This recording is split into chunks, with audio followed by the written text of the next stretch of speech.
12장 1절 말씀입니다.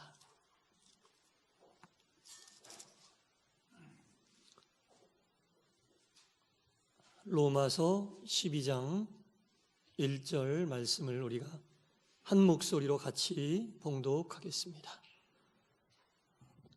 시작. 그러므로 형제들아, 내가 하나님의 모든 자비하심으로 너희를 권하노니 너희 몸을 하나님이 기뻐하시는 거룩한 산 제물로 드리라. 이는 너희가 드릴 영적 예배니라. 아멘. 할렐루야.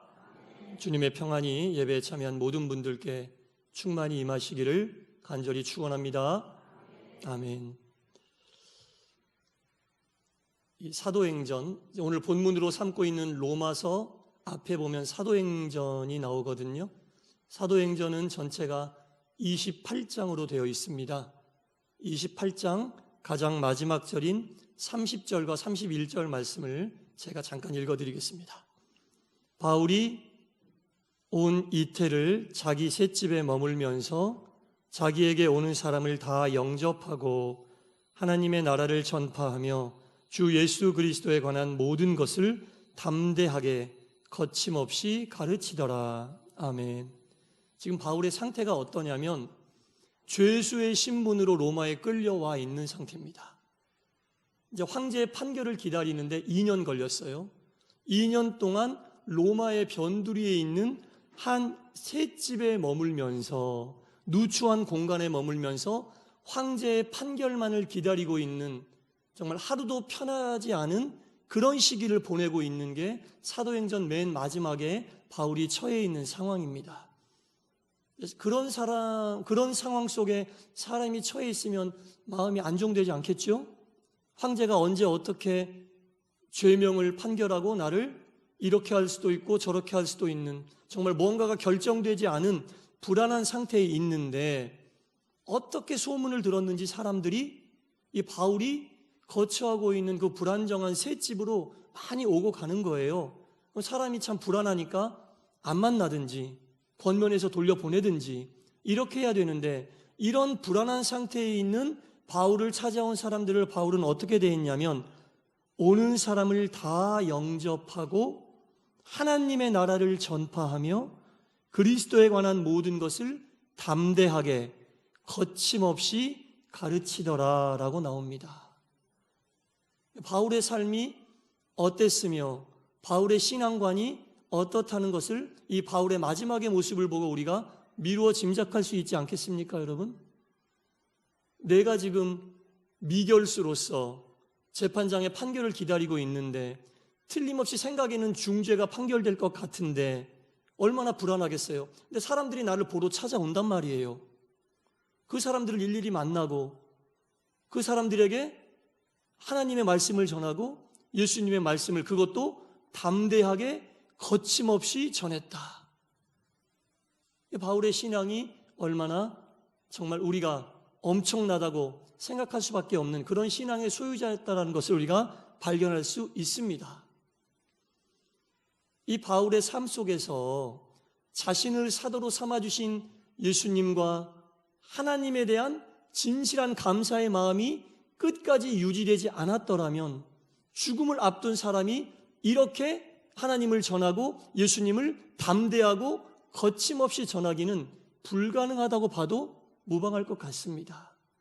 바울의 삶은 자신을 택해 주신, 예수님을 믿는 사람들을 핍박하고 괴롭히던 사울에서 예수님을 전하는 사도로 자신을 택해 주신 그 예수님과 하나님께 대한 감사의 마음으로 가득 차 있었던 거예요.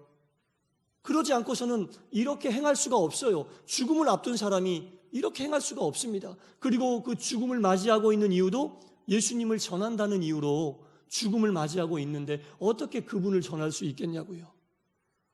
예수님에 대한 진실한 사랑에 대한 감사의 마음이 없고서는 불가능하다고밖에는 볼 수 없는 상황이라는 겁니다.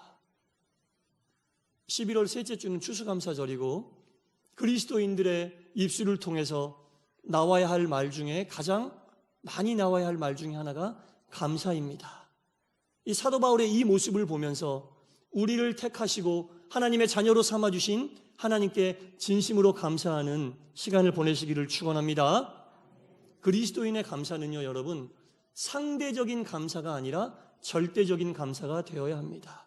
감사할 만한 조건을 주어서 이것을 이렇게 해 주셨으니까 감사하는 것이 아니라 그리하지 않았음에도 불구하고 감사하는 마음. 사도 바울이 감사할 조건이 하나도 없는데 죽어가는 그 순간까지도 나를 사도로 택해 주신 예수님을 전하고 하나님의 말씀을 전했던 이 모습을 보면서 이것이 정말 그리스도인이 감사해야 하는 그 마음이구나라는 것을 우리가 알아야 한다는 겁니다.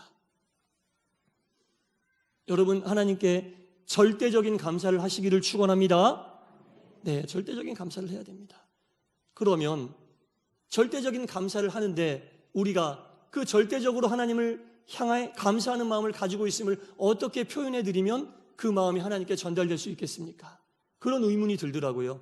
바울의 이 글을 제가 보면서 이렇게 나도 하나님께 절대적인 감사를 해야 되는데, 그리스도인들도 하나님께 절대적인 감사를 해야 되는데 어떻게 이 마음을 하나님께 우리가 전할 수 있을까?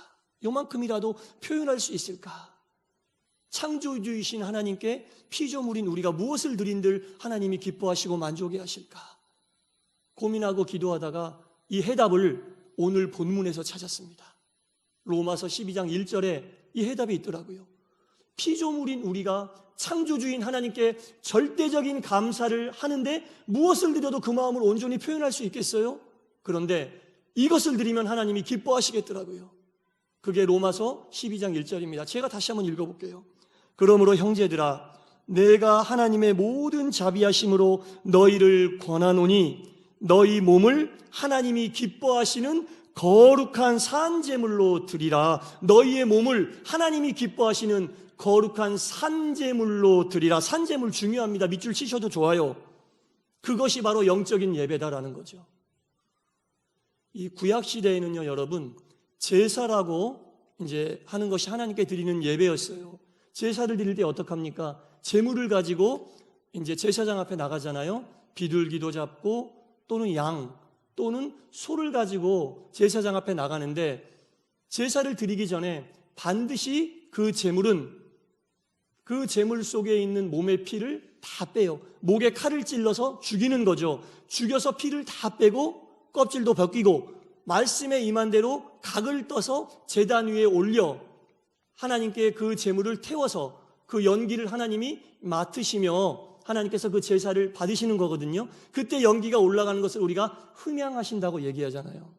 연기를 받으시는 게 흠양하시는 건데, 제사를 너무나 정성스럽게 준비해서 귀한 예물로 드리지만 아무리 정성스러운 예물도 제단 위에 올라가는 예물은 죽어요. 살아있는 제물이 절대로 제단 위에 올라가지 않습니다. 반드시 제사 드리기 전에 제물의 목을 찔러 피를 다 빼고 껍질을 제거하고 각을 떠서 정말 예쁘고 정갈한 모습으로 제단 위에 올려지지만, 그리고 그 예물이 드려진 제사가 아무리 정성스럽게 드려진 제사라 할지라도 그 제물은 이미 죽어있는 상태라는 겁니다. 성경에요, 산채로 제물이 되어 올라간 제물은 딱 한 번 나와요. 예수님이 십자가에 산채로 매달리신 겁니다. 산채로 제물로 드려진 사건은 딱 한 번, 예수님께서 살아있는 모습 그대로 십자가 위에 올라가 하나님께 제물로 드려진 그것 한 번만 산채로 드려진 거예요. 오늘 본문에서 사도 바울이 이야기하고 있는 내 몸을 거룩한 산제사로 드리란 얘기는 예수님이 산채로 십자가 위에 올라가셨을 때 가졌던 그 마음을 가지고 예배를 드려야 하는데, 그것이 영적 예배다라는 얘기입니다. 그것이 영적 예배란 얘기죠. 예배드리러 나올 때마다 예수님께서 십자가에 올라가셨을 때 가지셨던 그 마음, 온 인류의 죄를 용서해 주시기 위하여 하나님의 명령에 순종하기 위하여 십자가에 올라가기 하루 전날 예수님은 어떠셨어요? 겟세마네 동산에서 땀방울이 핏방울이 되도록 기도하시면서 이 잔을 피할 수 있으면 피하게 해달라고 기도했잖아요.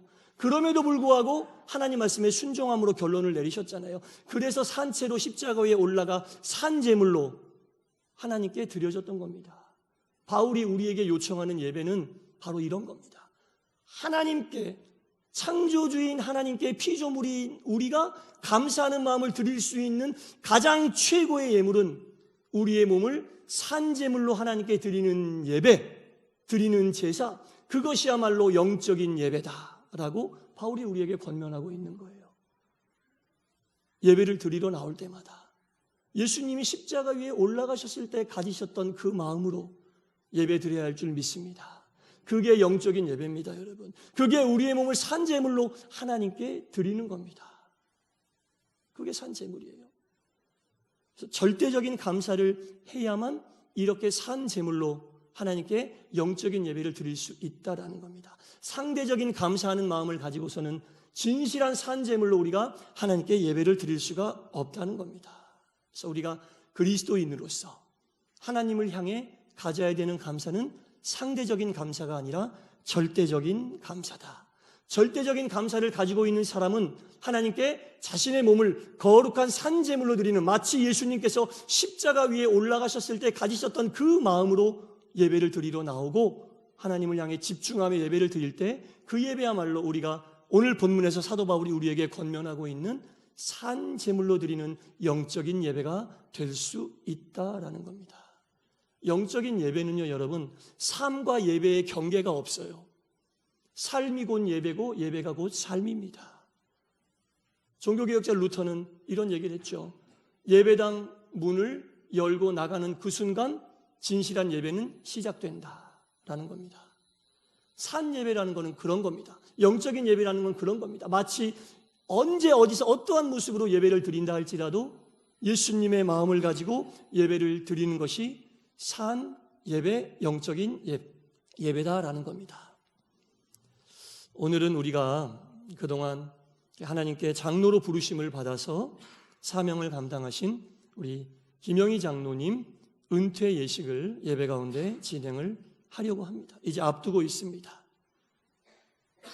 장로님 이 은퇴식을 앞두고 참 여러 가지 생각을 하셨을 것이라고 생각이 됩니다. 저는 은퇴를 하시는 우리 김영희 장로님께 오늘 한 가지 부탁을 드립니다.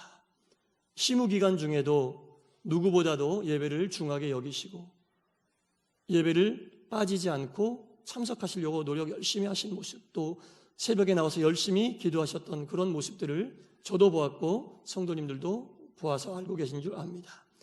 이제 은퇴를 하시는 그 이후에는 더욱더 하나님께 우리 장로님의 몸을 거룩한 산제물로 드리시기를 간절히 축원합니다.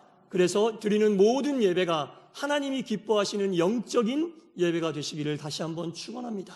그리고 하나님께서 장로님과 함께 하셔서 지금까지 함께 하셨던 것보다 더 큰 은혜로 장로님의 생활이 예배가 되고 예배가 생활이 되는 놀라운 은혜와 복이 충만히 임하시기를 다시 한번 간절히 축원합니다.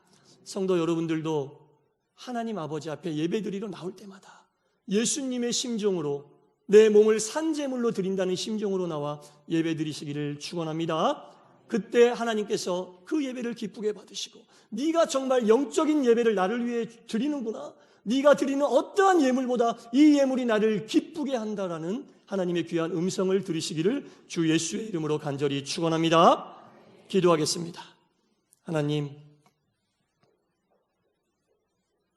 죽음을 앞두고 있었던 사도 바울은 마음이 심란하고 괴로웠을 텐데 자신을 찾아오는 모든 사람들을 외면하지 않고 자신을 평생 사랑하셨고 사도의 길로 인도하셨던 하나님과 예수님의 말씀을 담대하고 거침없이 전함으로 하나님에 대한 절대적인 사랑을 끝까지 품고 영광을 돌렸습니다.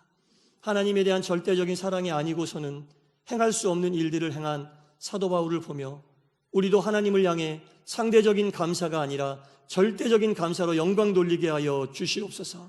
절대적인 감사의 표현을 어찌하면 하나님이 받으시고 기뻐하실까 고민하고 생각해 보았지만 그 답은 로마서 12장 1절에 나와 있었습니다. 우리의 몸을 거룩한 산제물로 드릴 때 하나님이 가장 기뻐하시는 영적 예배로 영광 돌릴 수 있음을 또한 말씀을 통해 권면받았나이다. 하나님에게 절대적인 감사를 하는 우리 모두가 예배를 드리러 나올 때마다 산제물로 하나님께 드려진 예수님의 심정으로 예배하게 하시고 그 예배를 기쁘게 받으시며 우리 가운데 영적 예배로 하나님께 영광 돌렸음을 깨닫게 하시고 더욱 주께로 가까이 나아가는 우리 모든 신앙인들, 그리스도인들, 동산의 교우들 되게 하여 주옵소서. 이제 우리는 예배 가운데 김영희 장로님 은퇴 예식과 원로 추대 예식을 진행하려고 합니다. 이제 장로님 은퇴하신 이후에 더욱더 하나님께 장로님의 몸과 마음을 거룩한 산 제물로 드리게 하시고 드리는 모든 예배가 하나님 기뻐하시는 영적인 예배가 되게 하여 주옵소서. 예수님 이름으로 기도드리옵나이다.